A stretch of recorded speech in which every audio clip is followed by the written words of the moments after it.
anak-anakku semua, ini Ibu hanya mengulang tentang teori Pitagoras ya. Iya, Bu. Teori Pitagoras hanya berlaku pada segitiga siku-siku. Bahwa kuadrat sisi miring itu sama dengan jumlah kuadrat dari siku-siku yang lain. Paham ya? Paham, Bu. Kuadrat sisi miring sama dengan jumlah kuadrat dari dua sisi siku-siku ini. Ya. Jadi A kuadrat sama dengan C kuadrat ditambah B kuadrat. Nah, ini ada soal seperti ini. Sisi yang bawah, siku-siku yang bawah 5 cm, yang tegak 12 cm. Siapa yang bisa menjawab berapakah panjang X, panjang Saya, Bu. sisi miring? Saya, Ya, Bu. Ivana coba dijawab.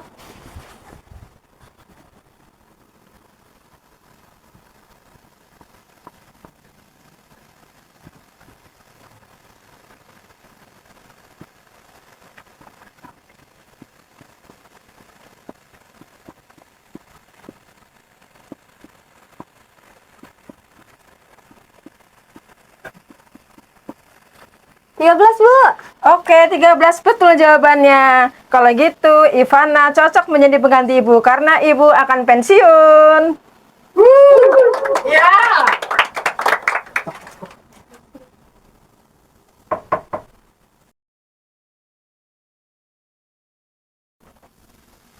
Ada apa, Nak? Oh, surat pernyataan pensiun. Hah? Surat pernyataan pensiun, Bu? Iya, Ibu mau pensiun. Saya kira SPP. Suara Pelajar Podcast, podcastnya para pelajar.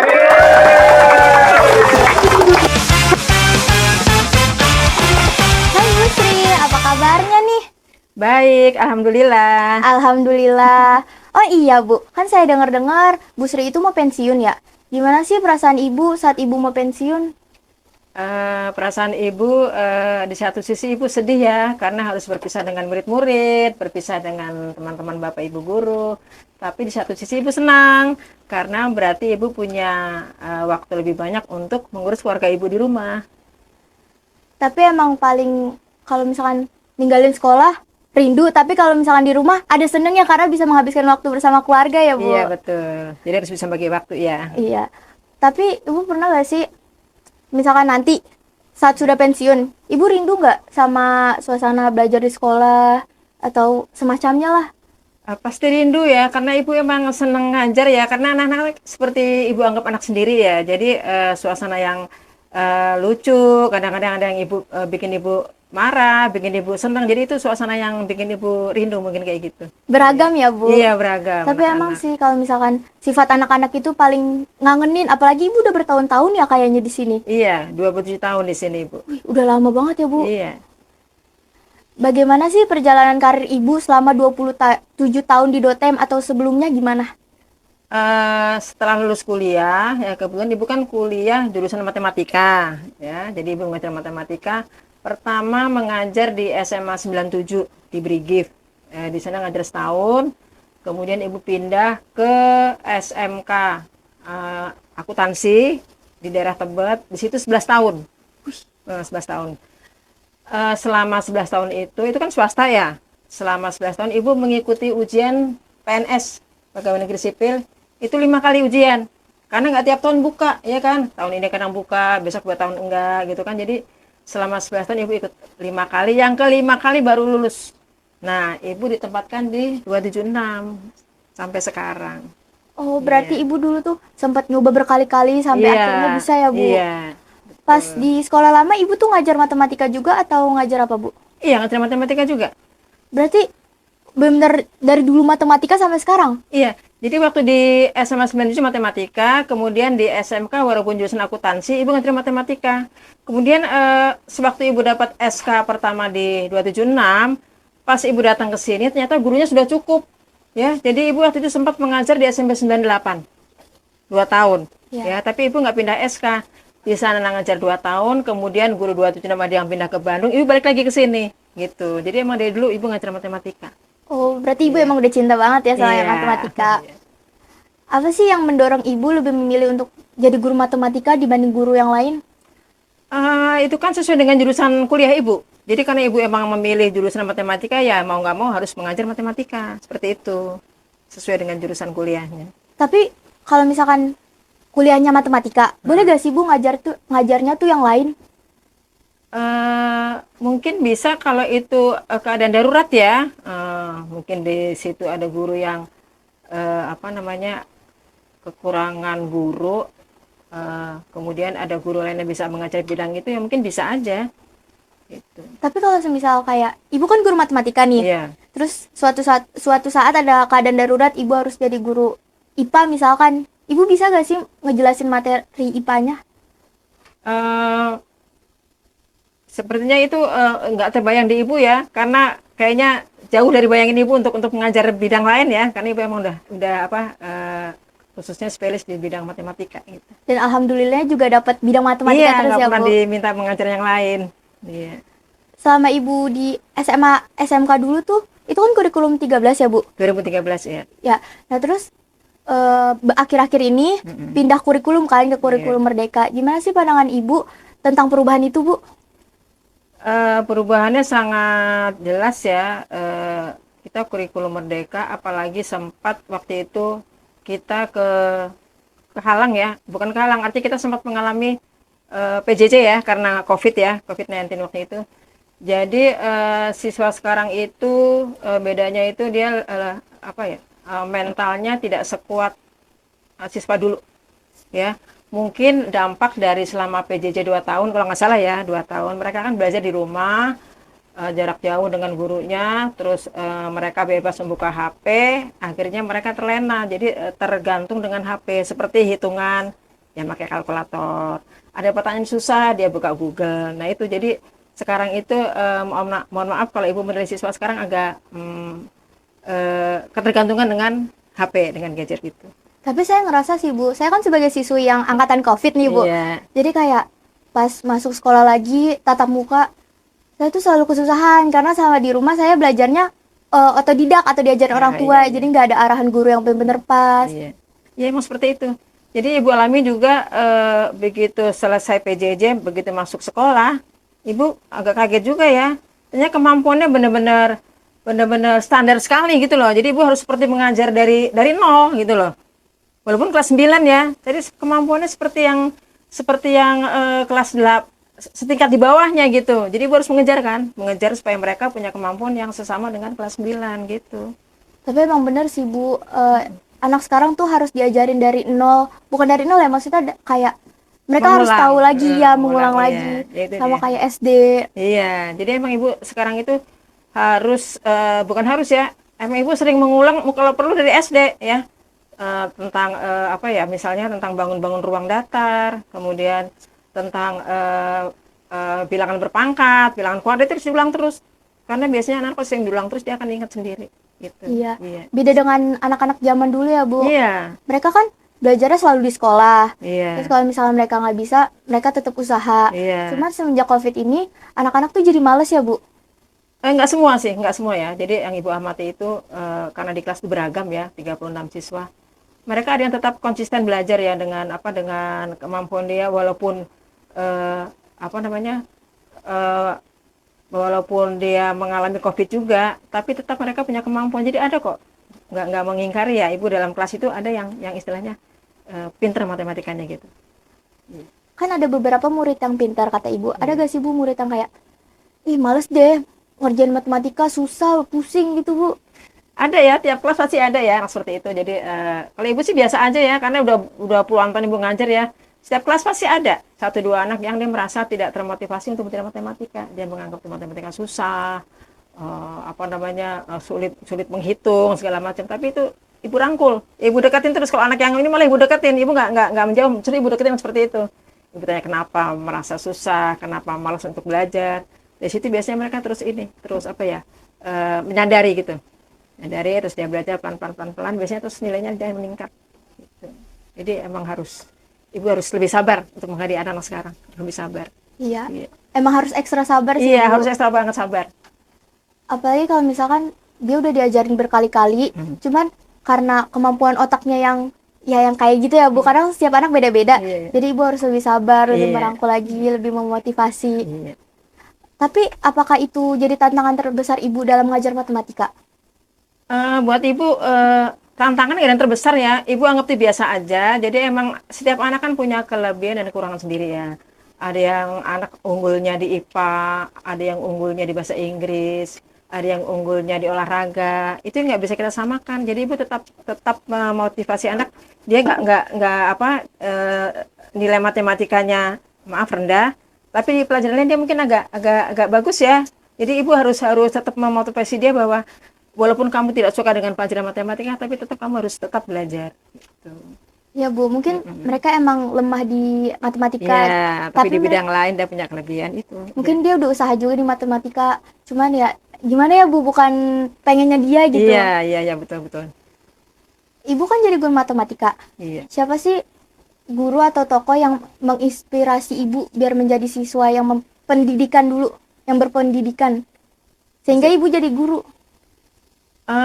Yang pertama Ibu waktu sekolah ya, apa namanya, untuk matematika kan gurunya tuh enak gitu ya, ngajarnya santai, tapi kok dengan cara yang simpel tuh Ibu cepet paham gitu. Eh, Pengen sih ya waktu dulu tuh, enak kali ya jadi guru matematika ya gitu, seperti itu aja. Jadi pas Ibu kuliah pilih jurusan matematika, terus sempat khawatir ya bisa nggak ya saya ini ya matematika. Ternyata pas Ibu masuk dalam apa kuliah ya semester 1, ternyata nggak susah tuh matematika. Iya. Asal Jadi, dengan ikhlas aja ya iya, Bu mesti belajarnya. dengan kemauan yang keras ya, dengan disiplin tentunya ya. Jadi alhamdulillah Ibu lulus untuk Tapi menjadi guru matematika. dulu pernah gak sih Ibu itu nggak suka matematika? Enggak sih. Jadi gini ya, anak sekarang kan gini, pelajaran tuh lihat gurunya, ini nggak nyeranginnya nggak enak dia nggak dengerin. Ini nerangannya enak dia dengerin. Kalau zaman ibu dulu nggak ada pikiran begitu. Semua pelajaran punya porsi yang sama, ya. Walaupun misalkan ibu nggak suka sama pelajaran apa misalnya ya, olahraga misalnya ibu nggak suka, tapi kan ibu tetap harus ikut, ya kan? Jadi walaupun kita nggak suka, kita tetap harus belajar gitu loh. Seperti orang sakit ya. Orang sakit itu kan minum obat nggak enak ya, pahit ya. Tapi kita harus minum supaya jadi sehat. Nah, jadi prinsip ibu gini, anak-anak 276 itu seperti kita beri obat supaya begitu dia lulus dia menjadi anak yang sehat gitu. Sehat dalam arti dia punya bekal ilmu yang banyak untuk melanjutkan ke jenjang yang lebih tinggi gitu. Iya, jadi tetap harus. Tetap harus belajar walaupun merasa susah. Mungkin kamu juga itu kali ya, ini susah amat. Tetap nggak boleh putus asa, harus tetap belajar. Karena walaupun putus asa kayak besok-besok nih juga ada materinya, mau sampai kapan putus asa terus kan Bu? Iya, terus pasti kamu dalam kan proses kamu nih ya, nanti kamu SMA ada matematikanya, mungkin kamu kuliah tetap ada walaupun itu tidak khusus bidang matematika, tapi pasti ada hitungannya kan. Nah itu kan harus bermula dari sekarang, cara menghitung yang cepat, ya kan, cara menghitung yang simpel, gitu kan? Iya, Iya, jadi memang harus ada kemauan diri iya harus juga Bu. mau dari dalam diri sendiri, motivasi dari diri sendiri. Walaupun udah dirangkul guru atau Iya. gimana, kalau misalkan dirinya nggak mau juga percuma ya Bu. Iya, sebenarnya nggak percuma ya. Jadi pertama dari motivasi dari dia ya. Jadi ibu kalau ada anak yang motivasinya apa namanya agak malas, ibu pantau, ibu itu dukung terus. Apa ibu dampingi terus? Ya, jadi kalau anak-anak bilang, Bu, si ini Bu gitu kan. Udah ibu dampingin terus, Bu, ini Bu, anak kesayangan ibu. Iya, oke mana si A gitu. Udah ibu dampingin terus. Kalau perlu ibu lihat catatannya. Udah nyatet belum? Belum Bu, catat ibu tungguin. Gitu ibu. Jadi ibu dampingin terus kalau anaknya malas tuh. Bener. Nggak ibu marahin, ibu dampingin aja. Beri di sebelahnya. Udah nyatetnya, udah. Jadi kalau yang udah mandiri kan dia begitu ibu lewat, udah selesai, ini udah selesai. Ibu menilai dari situ. Oh, ini udah mandiri, ini belum gitu. Jadi yang kelihatannya nggak termotivasi ibu dampingin. Ibu tongkrongin, ibaratnya bahasa kasar ibu tongkrongin ya. Berarti Ibu tetap merangkul anak-anak yang kesusahan ya Bu? Iya, tapi berangkul. Nggak ada yang ibu beda-bedakan. Karena ibu bilang anak murid ibu anggap seperti anak sendiri. Iya kan? Ibu anggap anak sendiri. Ya pantas Ibu. Kata siswa-siswa yang lain Ibu baik banget. Ternyata Ibu emang suka merangkul, suka memotivasi anak-anak. Ya, seperti itulah. Jadi apa ya? eh,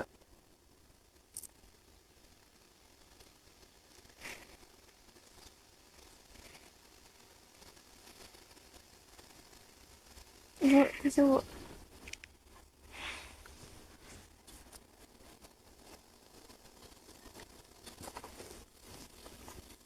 Ibu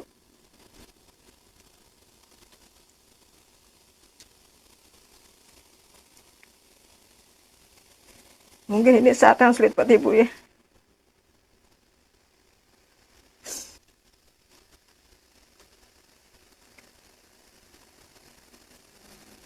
Maaf ya, Ibu sebentar. Iya ibu nggak apa-apa. Ibu nggak sedih, Ibu senang ya. Karena ternyata Ibu diamati ya, diamati oleh anak-anak bahwa eh, Ibu mengajar apa sebenarnya Ibu biasa aja ya. Ibu guru biasa dan Ibu ngajar biasa-biasa aja. Jadi itu kan penilaian dari anak-anak ya, kalau Ibu baik Ibu sepertinya seperti apa? Mengajar dengan apa ya kamu bilang, dengan hati ya, dengan hati gitu.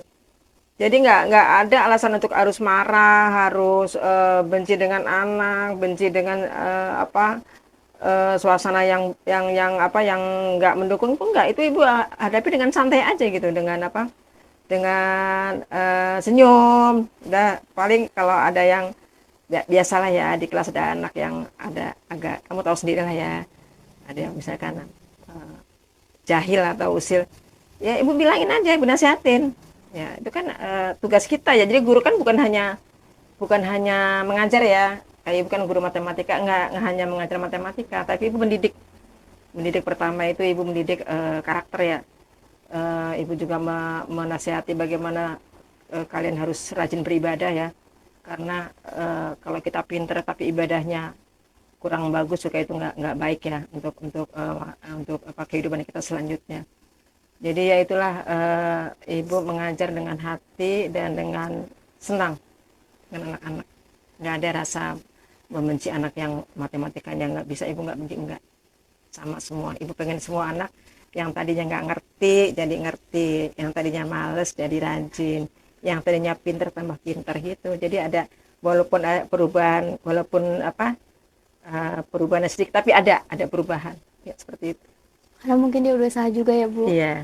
Ibu mengajarnya kan dengan ikhlas nih. Iya. Jadi mungkin itu momen paling berkesan menurut siswa-siswa, kayak ini momen yang paling baik banget. Bu Sri ngajarnya tuh kayak baik, terus slow, sederhana gitu Bu. Jadi mereka kayak aduh Bu Sri baik banget, ini sih momen paling berkesan banget Bu buat mereka. Ya, Ibu baru tahu sekarang ya, ini bertahun-tahun Ibu 27 tahun di sini nggak ada ya yang mengungkapkan seperti ini ya. Ibu kan ngajar biasa aja seperti bilang tadi ya, karena jadi Ibu sedihnya karena ternyata Ibu seperti itu dinilai anak-anak ya. Jadi Ibu ya agak ya senang ya, terharu lah. Yang jelas Ibu bahagialah ngajar 276, senang ngajar 276. Itu kan momen berkesan bagi ibu-ibu bagi murid yang Ibu ajar. Iya. Nah, ada gak momen yang berkesan menurut Ibu yang Ibu kayak nih anak wah banget gitu, maksudnya kayak momen yang paling berkesan gitu Bu? Ada ya, ini pengalaman Ibu ya, mungkin waktu itu pernah Ibu sampaikan. Jadi anak perempuan itu, dia itu nilai matematikanya bagus di kelas, paling bagus kalau nggak salah ya. Dia itu perempuan ya, nilainya kalau ulangan 95, 90, nggak pernah di atas, kalau trennya 85. Ketika itu ada lomba ya, olimpiade matematika, Ibu tunjuk dia dong. Dia nolak, Bu saya nggak mau ikut. Kenapa? Saya nggak suka matematika. Ibu kaget nggak? Enggak, biasa aja. Biasa aja. Itu hak dia kan? Iya. Hak dia untuk tidak suka matematika. Tapi apa yang kita ambil dari situ? Apa hikmahnya? Artinya walaupun dia tidak suka, tapi dia tetap belajar. Ya kan? Dia tidak suka, dia bilang, tapi dia tetap belajar. Akhirnya bagus nih matematikanya. Nah itu Ibu sering kasih contoh ke anak-anak sekarang. Bahwa kamu tidak suka matematika itu hak kamu, Ibu bilang. Ya, itu hak kamu. Tapi walaupun tidak suka, kamu tetap harus belajar. Seperti Ibu katakan tadi, sakit kan obat nggak enak. Suka tidak suka kan harus dimakan. Iya. Seperti itu. Yang penting tetap ada usahanya ya Nah, Bu. yang penting ada usaha, itu yang nomor satu. Kan tadi murid yang tidak suka matematika tapi tetap berusaha. Iya. Ada gak sih Bu murid yang bermasalah di matematika tapi Iya. akhirnya tuh bisa sukses? Kayaknya banyak ya. Dari Ibu, saya ingat Ibu itu ya, murid 276 itu ada yang dulunya biasa-biasa aja itu, tapi itu datang, ada yang jadi polisi ya. Polisi, kemudian ada yang jadi dokter, ada yang polisi, ada berapa orang gitu ya. Terus kerja dinas di pegawai negeri di mana ya, di dulu lupa di mana sih. Tapi pokoknya banyak lah yang dulunya kelihatan biasa-biasa aja. Kalau yang dulunya pinter sukses itu biasa ya. Tapi yang dulunya biasa-biasa aja itu yang sukses juga banyak gitu loh. Artinya proses ya, orang sekolah proses. Kita nggak bisa menilai anak SMP itu sekolahnya nggak pinter tapi dia akan nggak akan sukses, nggak belum tentu ya. Kan kamu masih ke SMA, kamu masih kuliah dan seterusnya. Jadi mungkin mungkin kamu di SMP merasa sulit, tiba-tiba kamu di SMA merasa termotivasi, kamu lebih rajin, itu banyak yang begitu. Ya, jadi ibu nggak merendahkan anak yang di SMP yang nggak pintar, ibu nggak merendahkan. Yang penting Ibu mereka masih mau iya, berproses ya, Bu. ibu yakin kalau dia punya niat untuk berubah, dia akan orang jadi sukses juga. Berarti bukan males di SMP terus takut matematika di SMP itu bisa jadi penentu masa depan ya, Bu? Iya, enggak juga. Menurut Ibu, kenapa sih siswa-siswa bisa tuh kayak takut sama matematika, Bu? Mungkin ini ya, apa sih, seperti bayangan dari orang tua mereka dulu kali ya. Karena ibu sering dengar juga dulu itu guru matematika galak ya. Tapi yang ibu alami, ibu nggak pernah tuh ngalami guru galak dari SD, SMP, SMA. Kebayang tuh guru-guru ibu. Kuliah juga nggak pernah ibu nemuin dosen kilang, nggak. Jadi menurut ibu guru matematika nggak harus galak. Dengan mengajar dengan apa? Dengan lembut pun anak tuh akan jadi pinter, bisa kok gitu.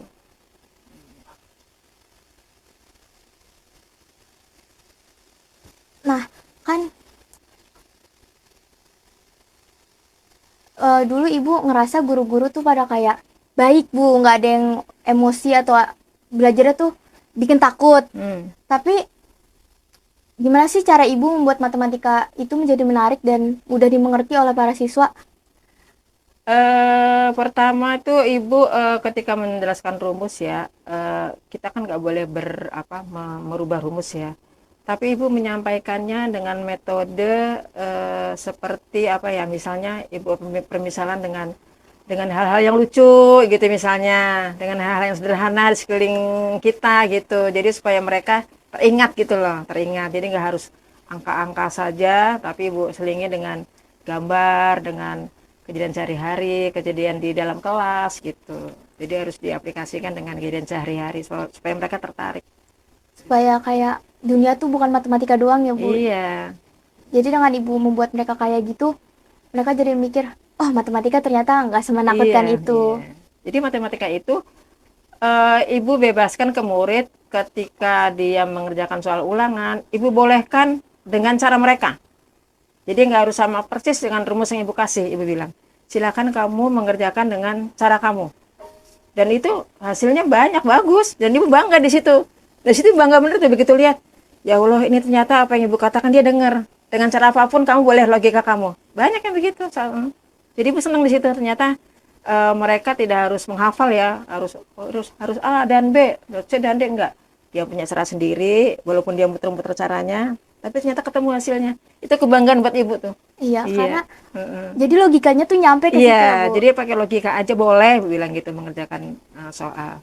Tapi emang sering sih beberapa kayak soal matematika bisa di apa ya dijawab dengan cara sendiri gitu, Bu. Iya. Cuma kelemahannya kalau soal pilihan ganda ya, ibu kan nggak melihat dia menghitungnya ya. Nah itu kelemahan soal pilihan ganda. Dari soal esai kelihatan tuh ibu. Ibu sepintas saja ngeliat tulisan mereka udah tahu, gitu loh. Dia bisa bener atau enggak nih, gitu. Dan itu seperti PTS ya, PAS, ibu lihat tuh banyak mereka temukan cara yang di luar dugaan ibu, tapi benar. Itu ibu kasih nilai, benar. Jadi apa ya, ibu harus menghargai cara mereka gitu loh artinya. Karena itu bentuk usaha mereka. Iya, bagus bener itu berarti. Iya. Sehingga mereka kayak set, set, set, set, set, wah bisa nih nemu Iya. jawabannya, kayaknya ini aja deh. Iya. Karena biasanya saya nyoba-nyoba cara, terus ternyata jawabannya ada di pilihan ganda. Iya. Udah saya langsung Iya. centang aja walaupun soalnya caranya tuh kayak gitu-gitu lah, Bu. Iya, boleh. Kan bebas cara itu digunakan ya kan. Yang penting hasilnya benar. Bu, udah bel istirahat tuh, Bu. Oh ya? Iya, sebentar ya, Bu, saya panggilin dulu untuk makanan dan minumannya. Oke. Mbak Tuti.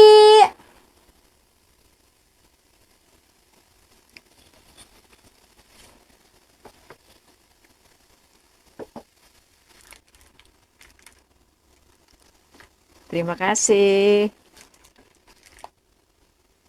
Terima kasih ya, Mbak Tuti. Silakan, Bu, diminum. Iya, terima kasih. Sama-sama, Ibu.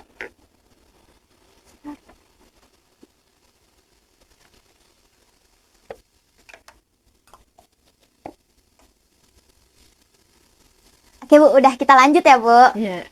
Ibu ada gak sih pesan buat siswa yang lagi berjuang dengan matematika? Seperti misalkan mengikuti O2SN matematika. Ada gak tuh Bu pesan-pesannya? Untuk mengikuti itu ya lomba ya. Iya, Ya, ya semangat ya untuk yang mengikuti lomba. Artinya kerjakan soal dengan jujur, ya. Gunakan cara yang emang menurut kamu itu boleh apa? eh, Rumus itu kan banyak ya. Artinya mereka boleh pilih cara apa aja. Yang penting jawabannya bisa ketemu, ya. Dengan jujur gitu aja mengerjakannya. yang penting ketemulah Ya ya Bu jawabannya iya. pintunya. Dan sukses ya ikut ASN ya. Ya amin. Misalkan nih Bu, Ibu boleh kembali ke masa lalu atau ke masa-masa mengajar. Apa sih yang ingin Ibu lakukan berbeda dari sebelumnya? Kayaknya nggak ada ya, karena itu udah karakter ibu ya ngajar seperti itu. Jadi kalau ibu untuk merubah ya, merubah cara ibu mengajar kayaknya nggak kebayang, nggak bisa. Karena Ibu pasti mengajarnya spontan dengan Iya, dengan gitu. karakter asli Seperti Ibu itu, lah iya. yang nggak Seperti dibuat-buat. itu, iya.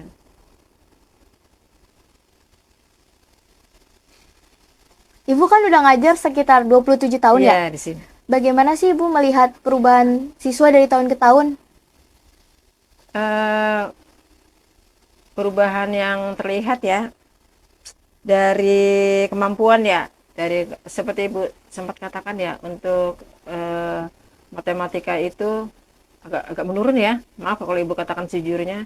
Itu tadi seperti ibu bilang karena angkatan sekarang yang mengalami masa COVID, artinya ada jeda mereka mendapat ilmu yang minimal ya. Jadi itu mempengaruhi dia sekarang untuk menghitung gitu loh.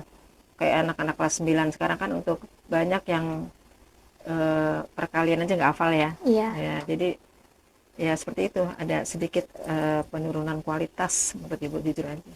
Tapi yang saya pribadi juga ngerasain itu sih Bu, menurun beberapa anak karena faktor COVID-19 yang belajar di rumah, yang sebenarnya tuh mereka harus diajarin langsung supaya mereka ngerti, tapi Iya. mereka dipaksa buat belajar sendiri dan ngerti Iya. sendiri. Iya. Akhirnya karena mereka belajar sendiri kan, mungkin mereka salah persepsi ya, dan juga lah pengaruh ditiadakannya UN itu pengaruh. Dia anak merasa oh nggak ada ujian, jadi daya juangnya kurang kalau ibu bilang ya anak sekarang itu ya. Kalau dulu kan ada ujian nasional, mereka berlomba-lomba belajar. Bahkan di sekolah waktu itu ada pendalaman materi, ada lesnya waktu itu untuk menghadapi ujian. Jadi kenapa ibu bilang kualitasnya agak menurun, mohon maaf jujur aja, karena faktor itu tadi ditiadakannya UN sehingga mereka merasa tidak ada ujian, nggak ada yang harus dipelajari seperti itu. Terus saya dengar-dengar juga ada beberapa misalkan murid yang dekat dari rumah, terus mereka jadi kehilangan semangat belajar gitu Bu, jadi males. Kayak udah masuk sekolah lewat jalur zonasi aja. Ya ada sih pernah mendengar seperti itu ya. Jalur zonasi itu kan dia sekolah itu menerima siswa yang lokasinya terdekat ya dari rumah ya. Akhirnya mereka merasa rumah saya udah dekat dari sekolah, nggak usah belajar juga diterima. Tapi mudah-mudahan itu ya pemerintah punya kebijakan lain ya. Ibu sih pengennya punya kebijakan lain supaya anak-anak yang pintar pun punya kesempatan masuk sekolah negeri yang dekat gitu loh. Kalau ini kan sepertinya kurang adil ya. Iya. Ada sih yang bilang kurang adil gitu. Benar juga sih menurut ibu. Jadi persaingannya kurang fair ya. Karena yang merasa rumahnya dekat dia langsung masuk, yang rumahnya jauh tapi nilainya bagus dia nggak dapat sekolah negeri. Akhirnya seperti ini. Ya inilah kamu lihat sendiri. Iya, jadi generasi yang males-malesan ya Bu. Walaupun nggak semua ya. Iya. Walaupun nggak semua. Jadi ya harapan ibu sih mudah-mudahan pemerintah punya kebijakan lain ya yang mendukung anak-anak yang berprestasi, tapi juga tidak mengesampingkan orang-orang yang yang rumahnya dekat dari sekolah, tapi pengen juga masuk negeri gitu. Iya. Jadi persaingannya yang inilah yang sehat gitu. Dibuatlah yang adil, jadi merasa kayak aku nggak masuk sekolah ini karena emang aku kurang belajar atau Iya. gimana. Jadi tetap ada Iya, semangat belajarnya ya iya. Bu. Jadi ibu berharap kebijakannya itu yang mendorong siswa untuk lebih rajin belajar itu aja sebenarnya. Biar ada motivasi juga untuk belajar. Iya. Jadi kan adil ya. Iya. Orang yang pintar bisa masuk negeri, yang yang lainnya jadi harus termotivasi gimana supaya bisa masuk negeri kan gitu. Kan ibu udah mau pensiun nih. Iya. Jika bisa menyampaikan kalimat terakhir sebagai guru, apa yang ibu ingin katakan? Pesan ibu, kamu harus punya cita-cita setinggi langit ya dari sekarang, jangan nanti aja gitu ya. Jadi gantungkanlah cita-cita kamu setinggi langit dibarengi dengan rajin belajar dan rajin beribadah, itu aja. Itu ya teman-teman, kalian harus dengerin pesan dari Bu Sri. Nah Bu, sesi pertanyaan udah selesai nih. Kita ganti sesi gak sih Bu? Iya boleh. Kita masuk ke kuis ya Bu. Oke. Yang pertama. Iya Ibu nungguin ya. Yang pertama, fakta atau mitos? Guru matematika itu galak semua. Mitos. Yeay. Yang kedua, fakta atau mitos? Mata pelajaran matematika itu mata pelajaran yang paling susah. Mitos. Wey. Bentar, Bu. Yang ketiga, fakta atau mitos? Guru matematika selalu serius dan jarang bercanda. Mitos. Wey. Kalau ibu tipikal yang serius sama bercanda nih Bu. Oh ibu sering bercanda, tanya aja anak-anak. Oke Bu, nanti saya tanya ya Bu. Oke, lanjut yang keempat. Fakta atau mitos? Menjadi guru matematika harus punya IQ tinggi. Fakta. Wih. Tuh teman-teman, kalau kalian mau masuk jurusan matematika, kalian harus punya IQ yang tinggi. Makanya belajar dari sekarang. Yeay. Dan kelima atau yang terakhir, fakta atau mitos? Semua guru matematika suka pelajaran matematika sejak kecil. Mitos. Kenapa tuh Bu? Karena dulu ibu juga teman kuliah, dia cerita waktu kecilnya itu nggak suka matematika, tapi begitu dia makin besar, dia makin berjalannya waktu, dia pelajari, akhirnya dia suka matematika. Wah, berarti Gitu. walaupun dulunya Walaupun nggak tidak- suka matematika, Iya, belum tentu. Iya. ayo guys, siapa yang nggak suka matematika? Belum Siapa tahu tentu. nanti gedenya jadi suka Iya. matematika. Oh, prosesnya pasti panjang, kamu masih SMP, SMA, kuliah. Iya. Oke Bu, selesai episode kali ini. Terima kasih banyak ya Ibu sudah Sama-sama. meluangkan waktunya untuk menjawab pertanyaan-pertanyaan dari saya. Iya. Kurang lebihnya mohon maaf. Terima kasih ya Ibu. Sama-sama. Kata-katanya boleh gak dong Bu? Kata-katanya boleh dong Bu. Gantunganlah cita-cita setinggi langit, dibarengi dengan rajin belajar dan rajin beribadah.